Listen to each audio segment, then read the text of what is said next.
के लिए आज हमारे समक्ष भारतीय जनता पार्टी के वरिष्ठ नेता, वरिष्ठ राष्ट्रीय प्रवक्ता और राज्यसभा के सांसद डॉक्टर सुधांशु त्रिवेदी जी उपस्थित हैं। मैं बिना किसी विलंब के आग्रह करूंगा सुधांशु जी से कि हम सबको संबोधित करें।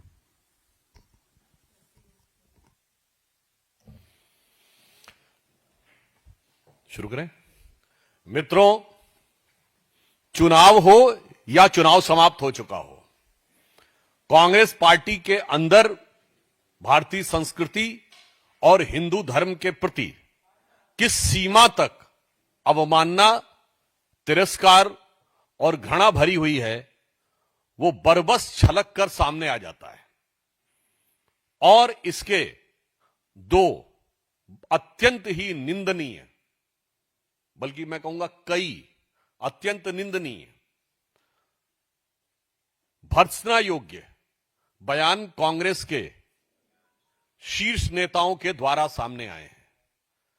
तेलंगाना के मुख्यमंत्री श्री रेवंत रेड्डी ने जिस प्रकार से हिंदू देवी देवताओं के बारे में अपमानजनक, अवांछनीय कमेंट किए हैं, उसे किसी भी कीमत पर बर्दाश्त नहीं किया जा सकता।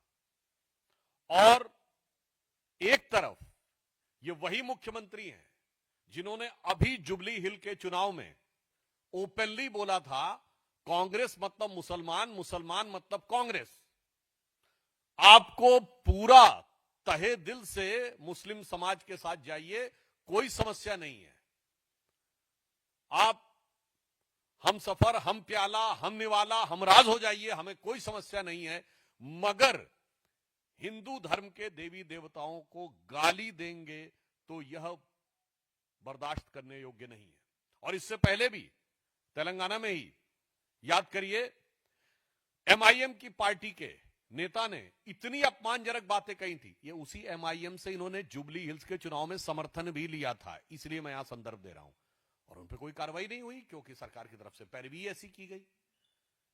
ये और फिर दक्षिण से उत्तर में आ जाइए तो हिमाचल के मुख्यमंत्री सुक्खू साहब का एक वीडियो वायरल हो रहा है जिसमें बच्चे उनसे राधे राधे कह रहे हैं। तो कह रहे हैं राधे राधे कहने की क्या आवश्यकता है। अब मुझे समझ में नहीं आता है कि कांग्रेस पार्टी का एक मुख्यमंत्री हिंदू देवी देवताओं का अपमान करता है और दूसरा मुख्यमंत्री छोटे छोटे स्कूली बच्चों को राधे राधे बोलने से रोकने की कोशिश करता है। इसलिए हम राहुल गांधी जी से यह पूछना चाहते हैं, यद्यपि इस बार जो आपने शपथ ली है वो ईश्वर के नाम की नहीं ली है, मगर आपने पहले अपने भाषण में भगवानों की फोटोएं लेकर आके अनेक प्रकार का थिएट्रिक्स की थी। तो मैं कांग्रेस पार्टी और राहुल गांधी से पूछना चाहता हूं कि आपका एक एलआई यानी गठबंधन सहयोगी डीएमके बाकायदा एक स्ट्रक्चर्ड कॉन्फ्रेंस करता है इरेडिकेशन ऑफ सनातन धर्म। यह कोई बयान नहीं था, यह एक विधिवत सुविचारित, जिसे कहते हैं एकेडमिक कॉन्फ्रेंस थी। हिंदी में कहें तो हिंदू धर्म का समूल नाश। तो क्या आप कांग्रेस पार्टी ने इरेडिकेशन ऑफ सनातन धर्म अर्थात हिंदू धर्म के समूल नाश के कार्यक्रम को आगे बढ़ाना शुरू कर दिया है और अपने मुख्यमंत्रियों को यह निर्देश दे दिए हैं कि भारतीय संस्कृति और हिंदू धर्म के देवी देवताओं के बारे में सीधे हमला करना शुरू कर दो। ये मेरा सीधा सवाल कांग्रेस पार्टी से है।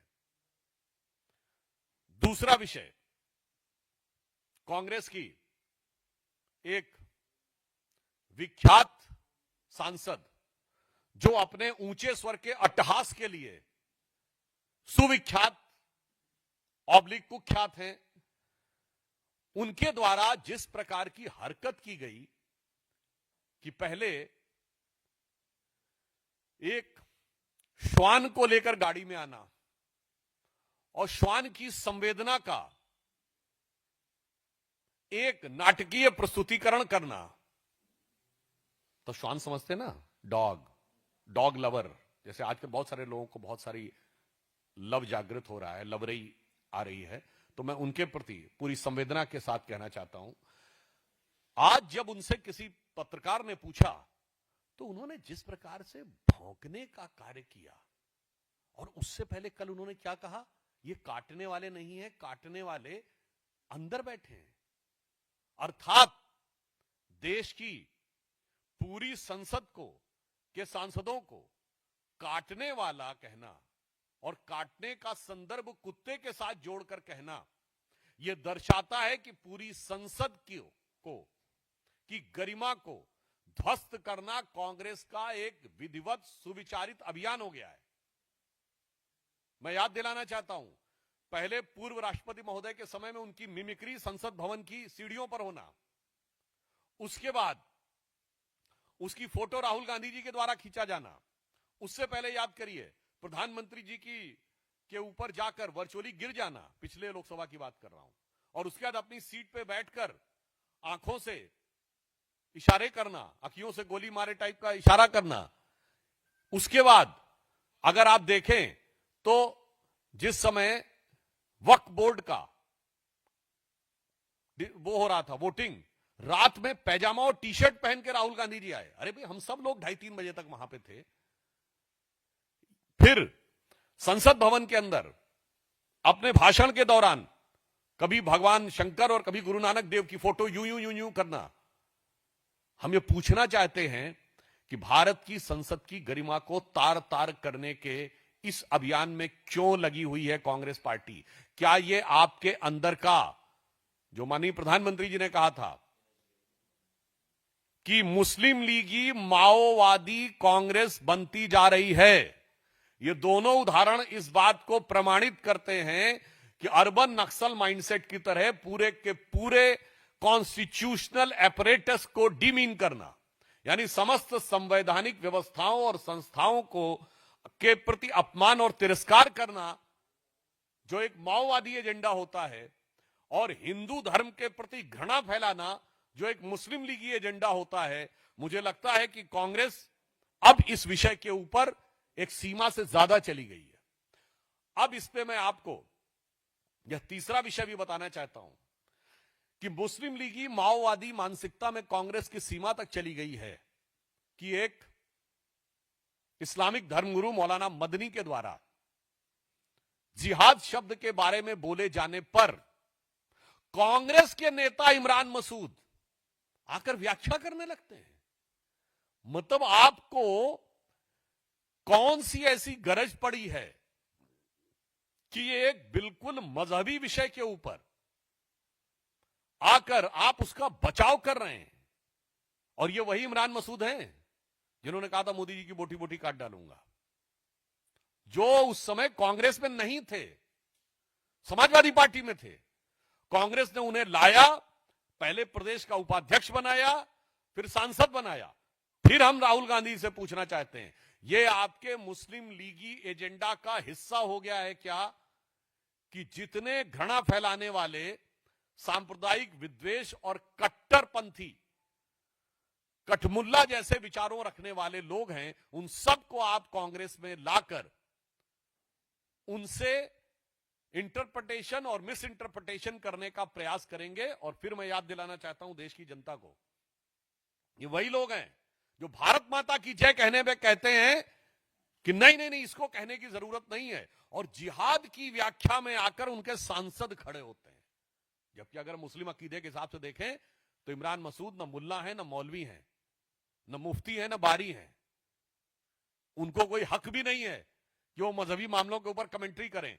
मगर कांग्रेस के अंदर ये फीलिंग इस सीमा तक आती जा रही है कि ये बिल्कुल स्पष्ट होता जा रहा है। इसलिए मैं कांग्रेस पार्टी से यह पूछना चाहता हूं कि आज आप अपना एजेंडा साफ करें कि हिंदू धर्म और भारतीय संस्कृति के प्रति और संसद की गरिमा को ध्वस्त करने का यह बीड़ा आपने स्वयं उठाया है, या ये इरेडिकेशन ऑफ सनातन धर्म तो भारत में हुई थी कॉन्फ्रेंस, डिसमेंटलिंग ग्लोबल हिंदुत्व दुनिया की बड़ी बड़े इंस्टीट्यूशन में हुई थी। तो अर्थात ये बीड़ा आपने खुद उठाया है या किसी ने आपको उठा के थमाया है? कि भारत के अंदर घृणा करना है, सामाजिक टकराव पैदा करना है और हिंदू धर्म को डिमीन करना है। तो कांग्रेस पार्टी से हम बहुत साफ सीधा सवाल आज ये पूछना चाहते हैं कि वो इन मामलों पर जब आपके मुख्यमंत्री स्तर के व्यक्ति इस प्रकार के बयान दें और आपके सांसद इस ढंग की हरकतें करें, तो इससे साफ हो जाता है कि ये आपका एक well thought of action plan है और हमें देश की जनता पर पूर्ण विश्वास है कि वो अपने विवेकशील दृष्टि से इन पर सारी चीजों पर नजर रखे हुए हैं। कांग्रेस से जरूर हम ये पूछना चाहते हैं कि ये आप किस योजना के तहत कर रहे हैं। आज देश इस रहस्य पर से पर्दा उठाना चाहता है। धन्यवाद।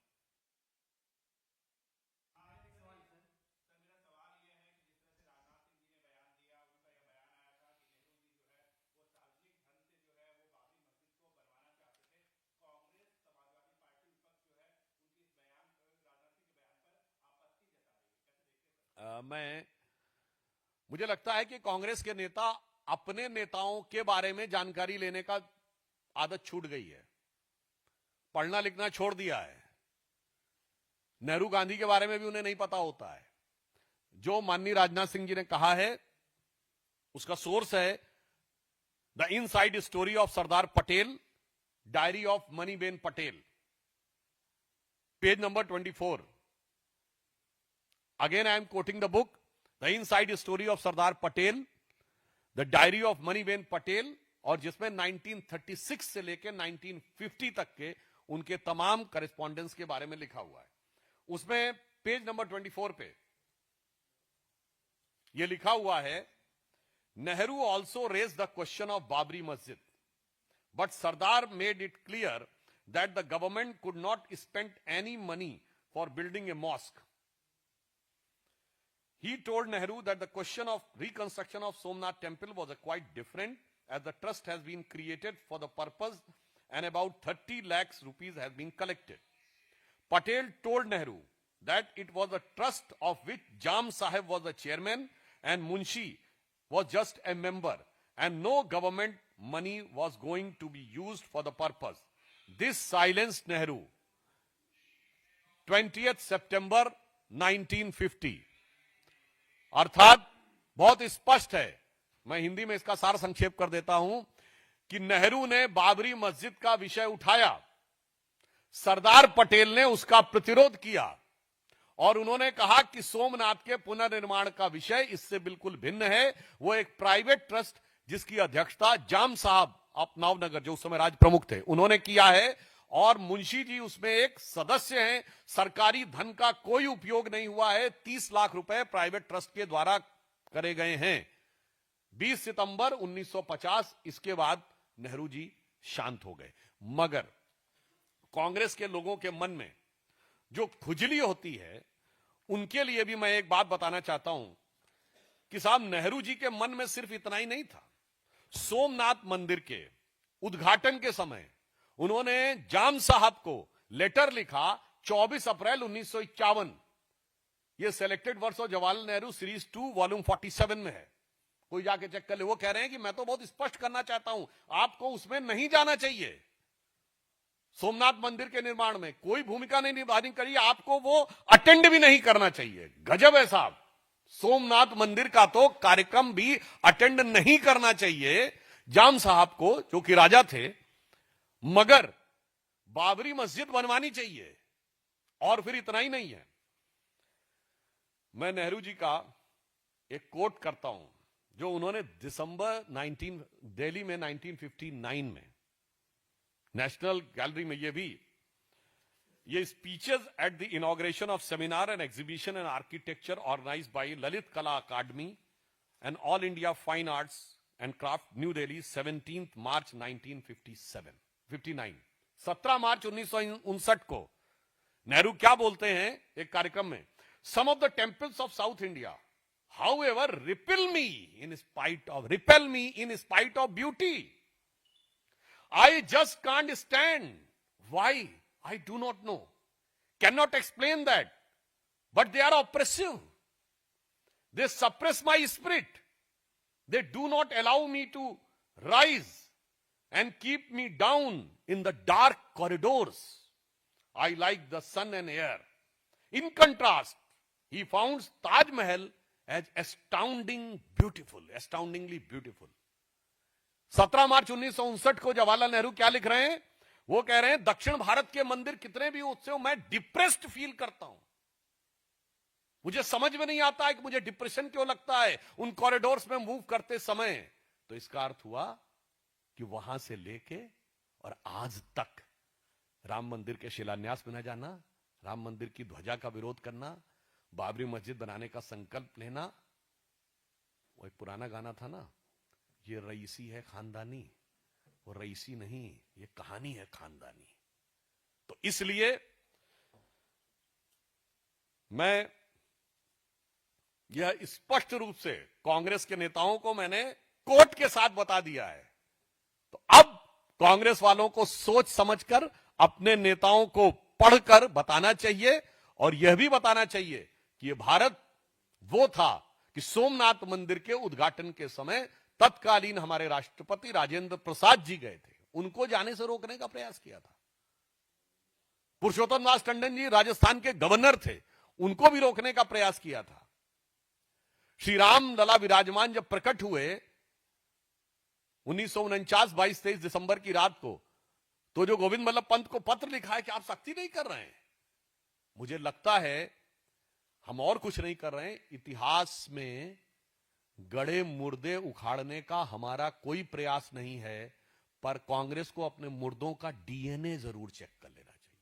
मैं किसी के प्रति व्यक्तिगत अपमान नहीं करना चाहता हूं, यहां डीएनए का अर्थ राजनीतिक डीएनए से, कि आपके मन में जिस प्रकार की तिरस्कार की भावना थी वो पहले भी थी, आज भी है और कल भी रहेगी। जो पुराना गीत था ना, कई साल पहले, मुझे तुमसे प्यार था, जिया बेकरार था, आज भी है कल भी रहेगा। मगर कांग्रेस के लिए होना चाहिए, कई साल पहले मुझे हिंदुओं से नफरत का ज्वार था, जिया बेकरार था, कट्टरपंथी वोटों के लिए बेकरार था, आज भी है और कल भी रहेगा।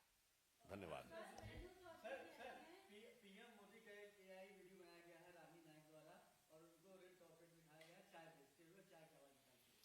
मुझे लगता है कि माननीय प्रधानमंत्री जी का भारत के शीर्ष स्तर पर पहुंचना, एक सामान्य चाय बेचने के परिवार से लेकर यह भारतीय लोकतंत्र और बाबा साहब अंबेडकर के संविधान के द्वारा समाज के पिछली सीढ़ी पर खड़े लोगों को आगे बढ़ने के जो अवसर दिए गए हैं, मुझे लगता है इससे सुंदर प्रमाण नहीं हो सकता। और कोई व्यक्ति यदि क्षमता से अपनी ऊपर जाता है तो जनता उसको कितना अपना समर्थन और आशीर्वाद देती है कि प्रधानमंत्री जी 2001 अक्टूबर में गुजरात के सीएम बने थे, 25वां साल चल रहा है। विनम्रता और चुनौती से कहता हूं, भारत की राजनीति में एक नेता बताइए जिसने 25 साल लगातार देश की जनता का, प्रदेश की जनता का इस प्रकार का आशीर्वाद मिला हो। तो मुझे लगता है वो लोग जो मानते थे कि सत्ता उनका जन्मसिद्ध अधिकार है, अब जनता ने उस अधिकार का पूरी तरीके से डिसेक्शन करना शुरू कर दिया है। और 24 के बाद भी बिहार के चुनावों में भी वो साफ दिखाई पड़ रहा है।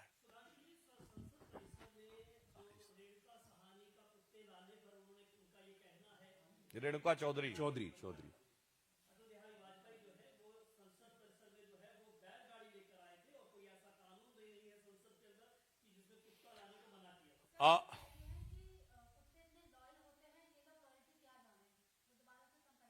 अब वो अपनी लॉयल्टी किसकी तरफ व्यक्त कर रहे हैं, ये मैं करोड़ों लोगों के विवेक पर छोड़ता हूं। देश के प्रति भी लॉयल्टी होती है और किसी और के प्रति भी लॉयल्टी होती है। मैं कोई टिप्पणी नहीं कर रहा हूं, स्वविवेक से सभी लोग इस पे अपना अपना निर्णय लें। और जहां तक मैं कहना चाहूंगा, यही बात है, ये नियम की आड़ में आपकी असली भावनाएं उभर आती हैं। यही तो वो लोग हैं जो कहते हैं कि राष्ट्रीय गान हो तो कहां संविधान में लिखा है खड़ा होना चाहिए। यही तो वो लोग हैं ना, इन्होंने तो यही कह के बचाव किया था कि पैजामा पहन के नहीं आना है, ये कहां लिखा हुआ है कि संसद में पैजामा पहन के नहीं आना है? इसीलिए तमाम लिखित में आदेश भी करने पड़ते हैं। तो इसीलिए हम कहते हैं नियमों की आड़ में जो छुपा हुआ असली चेहरा है वो उभर कर सामने आ जाता है। बहुत बहुत धन्यवाद आप सबका। Thank you.